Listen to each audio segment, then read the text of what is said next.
Hi, I'm Simon Rushton and this is Taxi Chronicles Podcast. On this podcast, we spontaneously interview unsuspecting passengers with their permission, allowing them to share their intimate life stories and concerns. As our slogan states, real riders, real stories. Some riders prefer to be anonymous, while others ask me to tell their story later on. Either way, there are all genuine 5 to 10 minutes stories, so sit back and enjoy this episode. Morning. Yes, we're back. We've got Michael all the way from the big USA, and he's here living in England, even though he has dual nationality. One of his parents is a Brit, so good luck for us. And he's going to tell us all about his time living in America and why he come to England and what he prefers overall and why. So I didn't tell you this when we were chatting, but I've actually been living outside the US for 26 years now. That's a long time. So I left in 1994. I was working with Microsoft at the time, so I'd been at Microsoft for 3 or 4 years, and I suddenly saw international opportunities with them. So Microsoft was like joining the Navy. They started taking me around the world. Okay. So they took me to Paris for 8 years, and then they sent me to Asia for 4 years, and I lived in Hong Kong and Singapore. Okay. And then I moved back to France. Then I met my current wife, who's here in London. So we did a long distance relationship for quite a few years, and then I decided, because my mother's British, I could get my citizenship and actually move here, and I did that in March this year. So I moved on March 1st with half of my stuff, and I was going to go back and get the rest of it. And then Boris Johnson locked the country down, so I wasn't able to get the other half of my stuff until this July. Okay. So that's a quick story of how I got here. That sounds very interesting, to be honest. I'm more inclined to see what is it like working for Microsoft and how's it changed over the time?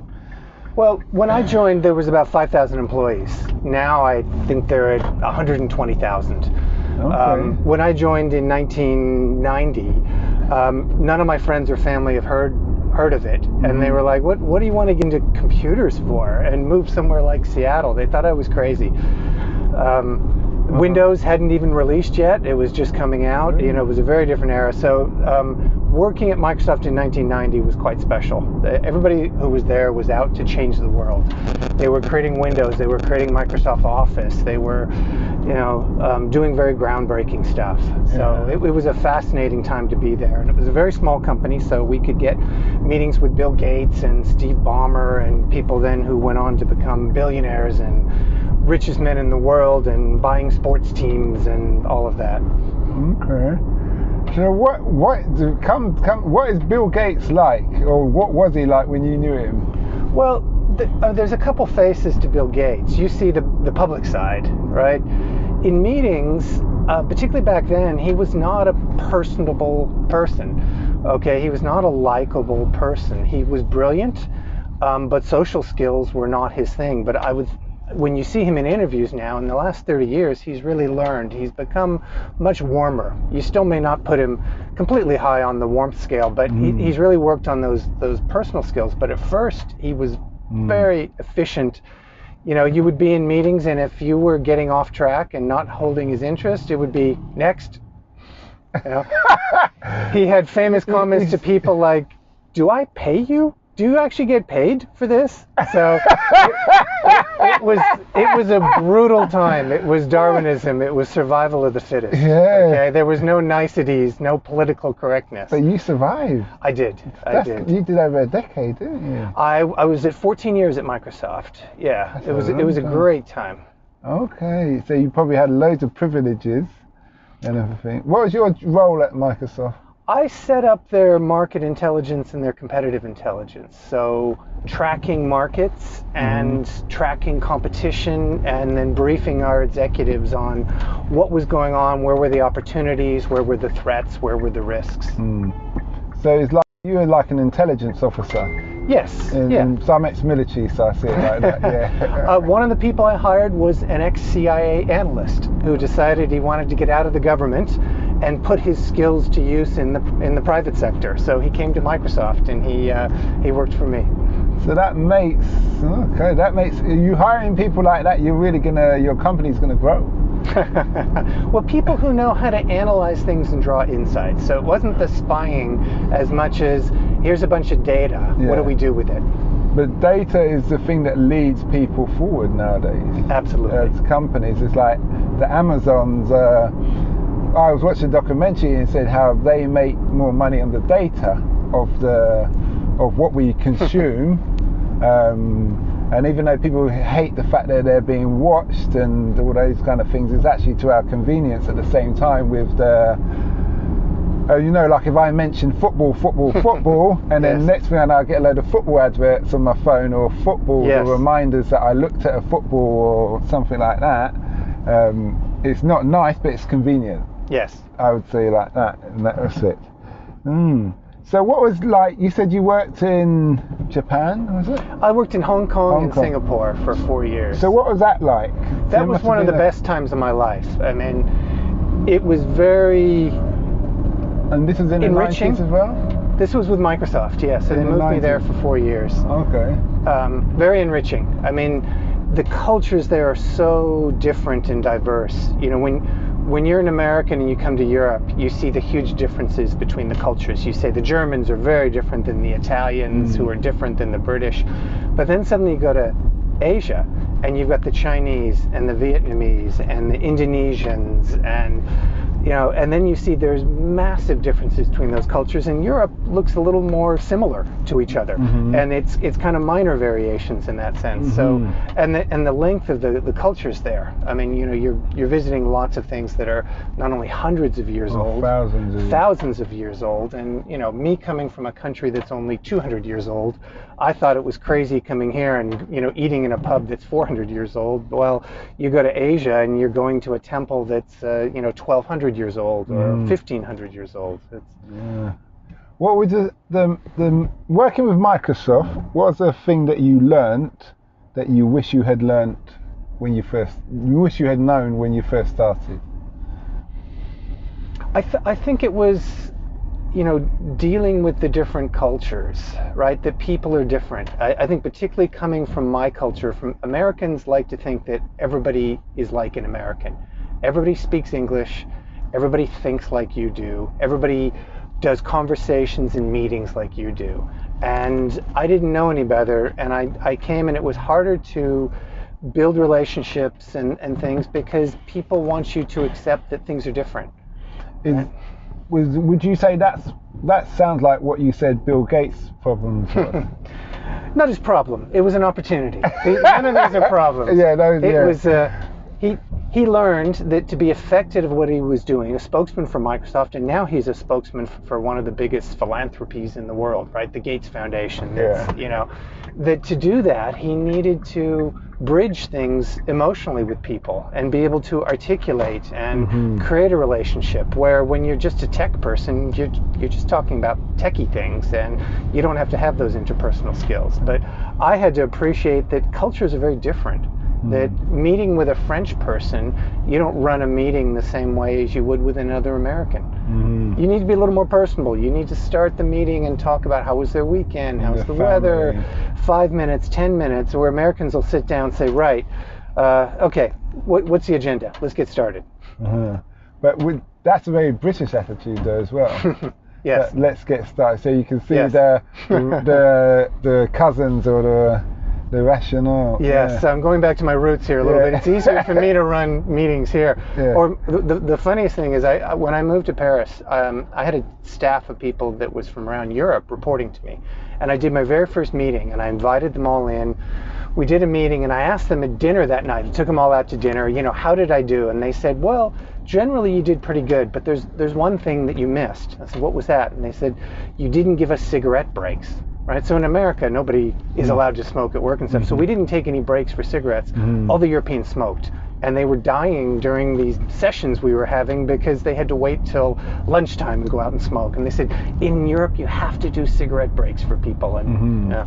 We used to have that in England, but obviously no one's allowed to smoke in the office, and Yes. companies see it as that they realise there's a lot of lost time. So if you've got a bad habit or addiction, that's your concern, more to the point. But yeah, I can see. I like the style of the way like Google are now with their kind of really relaxed, chilled out environment thing. Did Microsoft take that on as well? That kind of style of work when you want to, come in when you want to, but hit the target. That's it.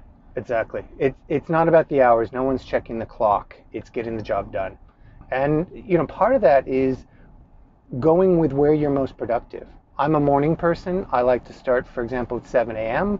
and I like to stop work at 3 or 4. Great, that's fine. Somebody else says, no, listen, I can't get out of bed in the morning. I like to roll into work and I get productive afternoon. So from 12 till 8 o'clock, I do my best time. And companies like Microsoft and Google are very accepting of that and adjust to your work-life home balance, to your productivity style, to all of those things. Okay, that's good. Okay. So you obviously you did your time in the Far East. Yep. Now you've been in London. How long have you been in London for? I moved here March 1st. March 1st. And now I've moved to artificial intelligence, which was my big passion to get into. Okay, AI. AI, yes. So tell us about that. You're a real interesting guy. I'm glad I interviewed you. Even though I went out my way, going It might be more than 25 minutes. Yeah, an hour later you're going to tell me we hit bad traffic. Okay. But yeah, so tell us about AI, because I've had a couple of conversations, interviews with people regarding drones and driverless cars. Right. So drone taxis and driverless cars. What are you dealing with on AI now? So I'm with an AI company, and my role is about bridging the technology with business requirements, which is kind of the Grand Canyon. You have scientists who are very brilliant at what they do, but they don't understand how a business runs and what challenge a bank or a manufacturing company has that they're trying to solve. And those people don't understand the technology at all. So it's very challenging to get somebody who can actually talk about the business challenges, how technology could help that, and then how you implement that, how you do some transformation, some change management, how you scale that out in an organization. So that's kind of my role, is doing the solutioning on that. And I've been doing that for the past 14 years since I left Microsoft. And I've been doing that with analytics and things like RPA and cloud platforms. But the thing that I think is the next wave of the future is artificial intelligence, and that's why I wanted to move into that now, because I think this is what's going to change the world in the next decades. When you say artificial intelligence, in what capacity exactly would you say is the future? Machines that can think for themselves and take decisions and learn. Okay. So right now we have computers that you tell them what to do. You have robots in factories that you tell them what to do, but a machine that can learn. So even if it's doing something simple like mortgage applications, you can set up a certain set of rules, but over time it should get smarter as the market conditions change, as people change, as the finances of the bank change, as the competition changes. It should be able to adapt to those and make better and better decisions and not follow rules that you programmed 5 years ago. So you mean, like, for example, being a podcaster, certain small paragraphs when I'm publishing an episode are generic. And when I start to type the first word, it does this predictive text where it knows. So it's learning what I write, it's remembering what I write, and it's giving it to me to say, do you want to basically print this out on this episode? That's a simple version of that, right? And they do those things now based on an aggregated set of data. If they could get it more custom to you and know what you usually write about, and if you're writing to your friend, Jonathan, when you start typing J-O, it knows it's going to be Jonathan because that's one of the people you write to the most, or because you write to him every morning, or you just got a call from him. Right now, it'll start trying to guess, you say deer, and it'll try John or Joseph, or because those are the most common names. So this is, a system getting smarter and smarter to do those things. What are the biggest things that you're trying to revolutionize right now in AI?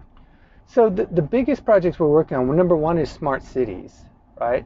So how a government can put in technology into a city with building efficiency, with how lights and streets are done, so that they're monitoring these things. You have cameras that can be seeing and interpreting construction, blockages, accidents, and rerouting things. Rerouting traffic, rerouting garbage trucks, rerouting buses. It could be with efficiency of buildings, right? How do we start controlling the lights, the temperature, based on people in there and things like that? Because what do we do now? We put a thermostat on 18 and we leave it. And that's burning up a lot of hydrocarbons into our atmosphere. Yeah, okay. So in that sense, it would be like, well, there's 10 people in the room, so we can get the temperature to 33 because they're making body heat themselves. Or just think buses. I mean, how do buses run now? Buses have a schedule, right? And you have the same bus going to the same stop at the same time. Sometimes there's nobody at that stop. Some days there's so many people they can't get on the bus. What if you could actually be monitoring that and be alerting the bus company, hey, let's change the structure a little bit. Let's have a more flexible one. We've got 30 people. There's a lot of people taking these routes now, or these routes are busy. Right? This is where the cities get smarter with these things. Okay. A good one would be, because I used to date a bus driver, and she was saying a lot of the bus drivers just ignore the fact that they're meant to slow down their time, how fast they're going, so they can be spaced out. Yes. So what you could have, and they'll probably hate me for this, the bus drivers, is some AI intelligence that will say, well, you're too close to the bus in front. Yes. We're not going to allow you to be able to drive faster, so we're going to regulate your speed automatically. Yes. Do you see what I mean? And then bus companies would take on that technology because it saves a lot of the issues that of people, I wanted to go home. And they're driving fast and missing people and all of that kind of things. They're constantly always spaced out. Yes. Unless there's an accident. Spaced out or looking at what's happening. So sometimes it could be good to have a second bus right behind because the first one's full. And actually you're saying there's a lot of customers. In fact, we want to have more buses on this route. Or it could be, as you say, you're too close. And we all hate seeing empty buses now. We say, what a waste that is. Why is that bus driving around with no one in it? Yeah, I see.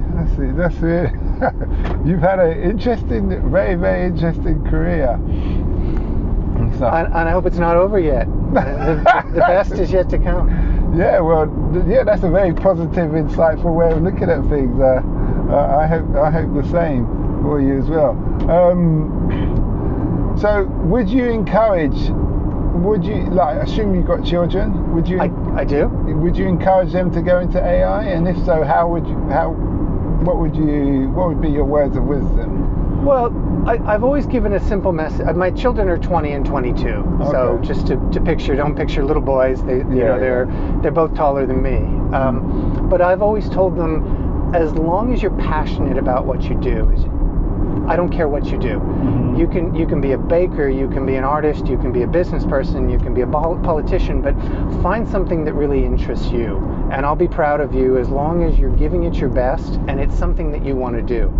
So, yes, if they're interested in technology, then, I've counseled them there. One of my sons is getting into data analytics. He's taking a lot of computer science courses and programming, and he's interested by that.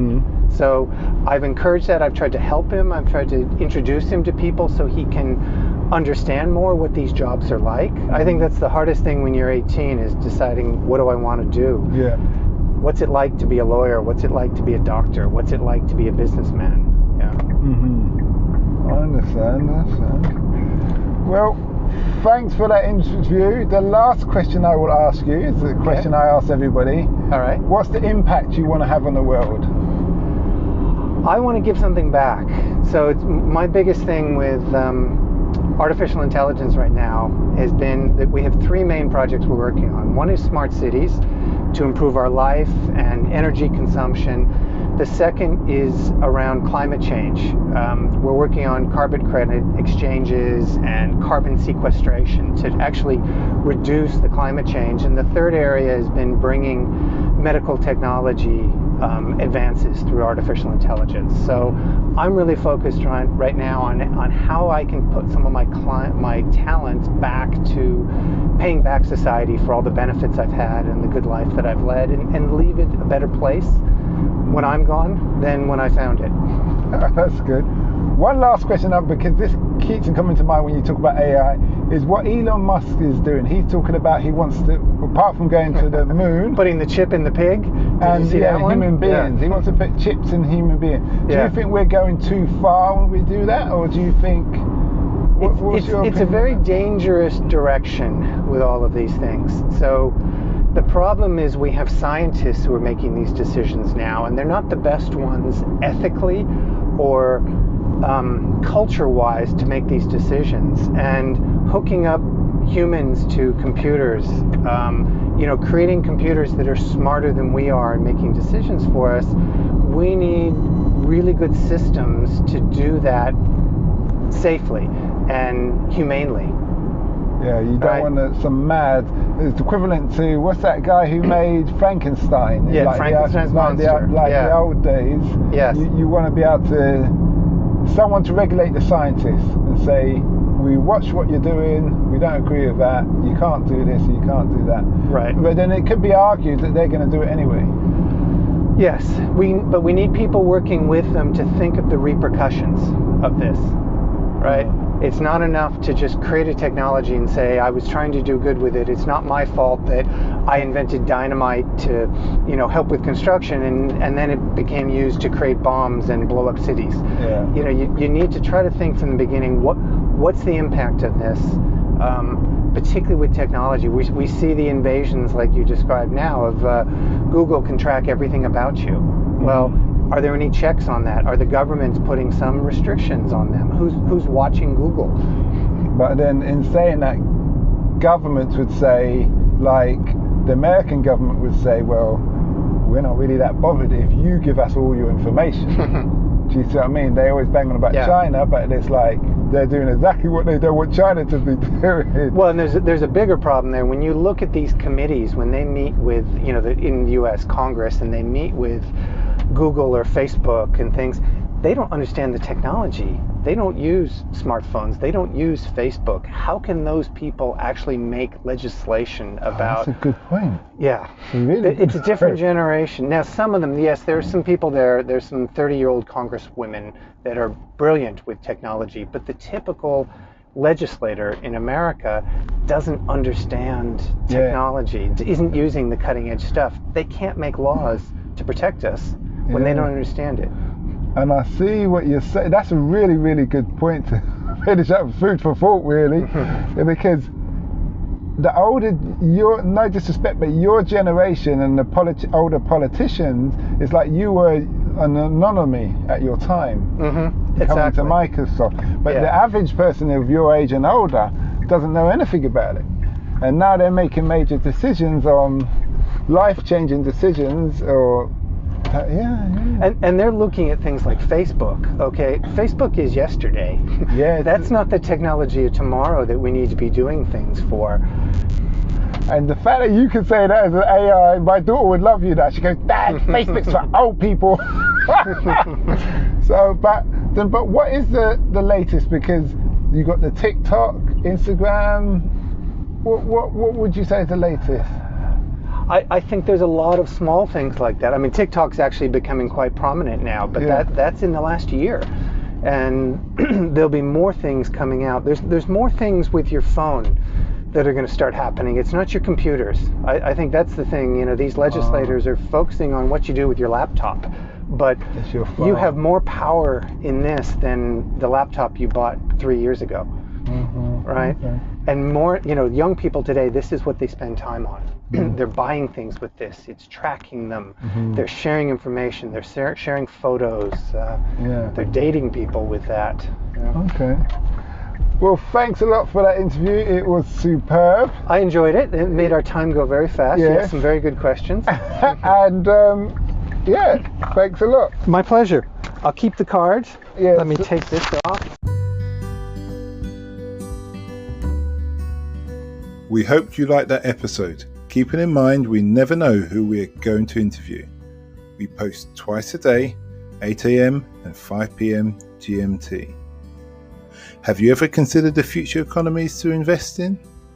Why not listen to our sister podcast, Africa Investor Stories? Considering Africa has the fastest growing economies and population on Earth and has done for many years, it holds 30% of the world's known natural resources.